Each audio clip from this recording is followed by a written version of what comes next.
there's another kind of instinct that you need to be on the lookout for, and this one is a liar. This one is a saboteur. This one is a backbiter. This is the instinct that says, you've had enough. You've given it your best shot. You can stand down.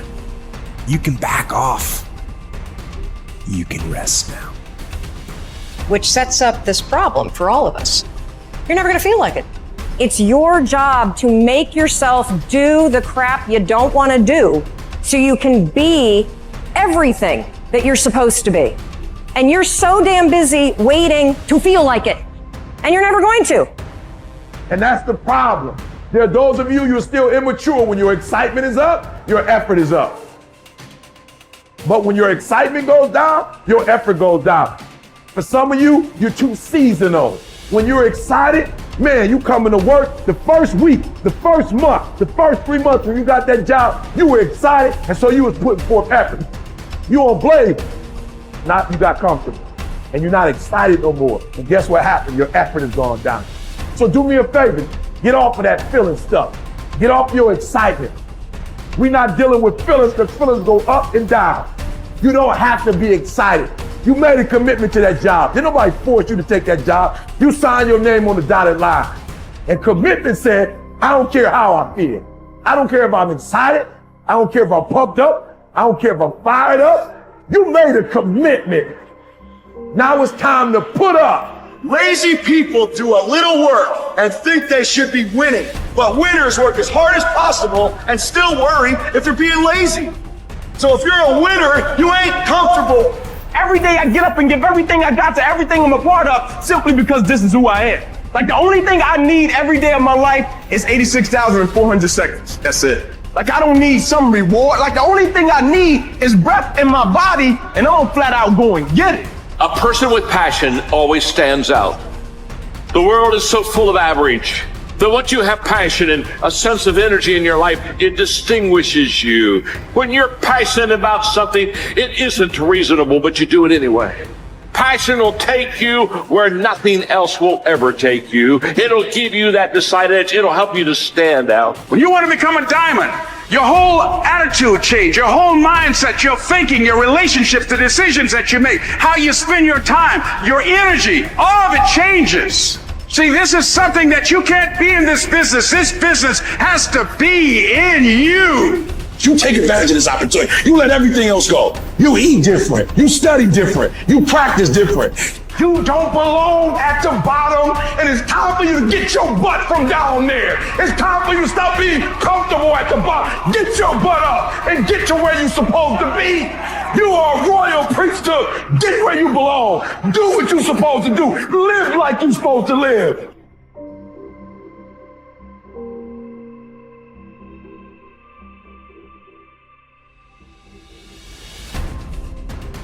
Get better every day. Socrates didn't know much. There wasn't much he held for certain. But he was sure, he said, that we cannot remain as we are. It doesn't matter who you are. It doesn't matter what you've done. Nobody is as good as they could be. Nobody is perfect. Everybody can improve. There are few self-fulfilling prophecies more important or more dangerous than this.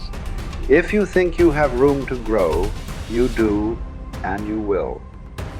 If you think you're as good as you can be, you're right. You won't get any better.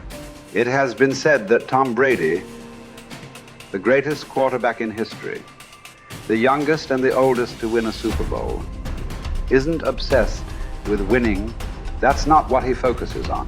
He's obsessed with improving the accuracy of his touchdown passes in the fourth quarter. He's obsessed with getting a little bit faster at releasing the football. He's not willing to stay the same, even though that same is very consistently the best in the league. The process of getting better, that's his drug. That's the dragon he chases. That's how he is able to defy aging and all expectations. The Japanese word for this is kaizen, continual improvement. Always finding something to work on, to make a little progress on. Never being satisfied, always looking to grow. Revolution, transformation, That's what amateurs chase. The pros are after evolution. If the first step is just showing up, committing to doing something each day, then the next step is finding something to focus on getting better at each day. And in this, where cumulative improvement meets compounding returns, we can harness one of the most powerful forces on earth. Think about it. Most people don't even show up. Of the people who do, most don't really push themselves. So to show up and be disciplined about daily improvement. You are the rarest of the rare, and if improvement sounds difficult, how about just making fewer mistakes? This is what Gehrig's manager said about him. The secret to Gehrig's incredible trajectory as an athlete wasn't just his commitment. It was that he never made the same mistake twice.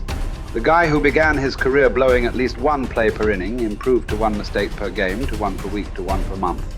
To err is human. But to err each day is to become closer to the divine. We not only hold ourselves to a standard, but we ratchet the standard up as we go. Just as with weight training, what we're lifting should be steadily increasing with each subsequent workout. Our unwillingness to be satisfied with our performance, to be done with our progress, is what keeps us from plateauing. It drives us forward. Is it a little discouraging that we never seem to arrive? That our standards rise just out of reach of our abilities? Absolutely not. We move the goalpost so the game doesn't get boring, and more important, so it never ends. Ultimately, this brings us more pleasure and more satisfaction. We reach heights we'd never have been able to see otherwise. Do you want to be rotting or ripening? Are you getting better? Because if you're not, then you're probably getting worse. Anyone, whether they're a professional athlete or a house cleaner, can get better at their job. You can get better at being a person, a citizen, a son or a daughter. You can get better at how you think, how you focus, what you think about. Just as one person delights in improving his farm and another his horse, Epictetus would say, riffing as it happens on Socrates, so I delight in attending to my improvement day by day. He said this as a man who clawed his way out of slavery. He said this from exile. He said this as one of the wisest men in the ancient world. And still, he was focused on how he could get better every day, in every way. One can imagine that for Epictetus, this discipline would have been extremely helpful in those dark times, because it gave him something to focus on, something only he controlled, not his master, not society, not his station in life. But this discipline is also helpful in the good times too, preventing one from getting too cocky or complacent. It doesn't matter what the scoreboard says, or the bank balance, or the sales figures, or the headlines. You know whether you're getting better or worse, whether you're making progress day to day. And if you are, wonderful. If you know there is room for improvement, also wonderful. Either way, your marching orders are the same. Come what may, success or failure, fame or misfortune. A focus on progress lets us look ourselves in the mirror with pride and ignore all the commotion in the background. It's the journey of a lifetime. In fact, that's the way to think about all of this. How much progress could you make if you made just a little each day over the course of an entire life? What might this journey look like? Where might it lead if each bit of progress you made presented both the opportunity and the obligation to make a little more progress, and you seized those opportunities, you lived up to those obligations each and every time? Will you choose to take this journey? Will you continue on, even when you've reached further than you ever thought you could go? Or will you stop there? Are you going to keep practicing? Or have you decided that this is good enough? That you're good enough? Will you remain as you are? Or become what you're capable of? Because once you stop getting better, there's only one direction to go. Do the best you can. The Emperor says in Marguerite Yourcenar's beautiful novel Memoirs of Hadrian, do it over again. Then still improve, even if ever so slightly, those retouches. It's a beautiful irony. You're never content with your progress, and yet you're always content. Because you're making progress. What does it mean to live an infinite life? Clearly, our lives are finite. We're born, we die, we come, we go. But life is infinite. The game of life will continue with us or without us. Which means every single one of us has a choice. We don't get to choose the nature of the game. Life is infinite. We don't even get to choose if we want to play in the game or not. Once you're born, you're in it. We get one choice. Do you want to play with a finite mindset, or do you want to play with an infinite mindset? To play with a finite mindset means waking up every day and say, I'm going to be the best, I'm going to be better than everybody else, I'm going to accumulate more power, more responsibility, more money, whatever it is, whatever your metric is, I'm going to get more than anybody else. Me. And when you die, you take none of it with you. Or we can choose to live our lives with an infinite mindset, which means I'm going to leave this world, this school, in better shape than I found it. It means I'm going to devote my life to see that those around me rise. And we know that we're living with an infinite mindset because our obsession is seeing that we have an impact on the lives of the people around us. We've all had teachers, and some of you are those teachers, where 20 or 30 years from now, I can go to one of your students and say, you're a remarkable human being, you've accomplished so much in your life. How did you become the person you are today? And they will tell me your name.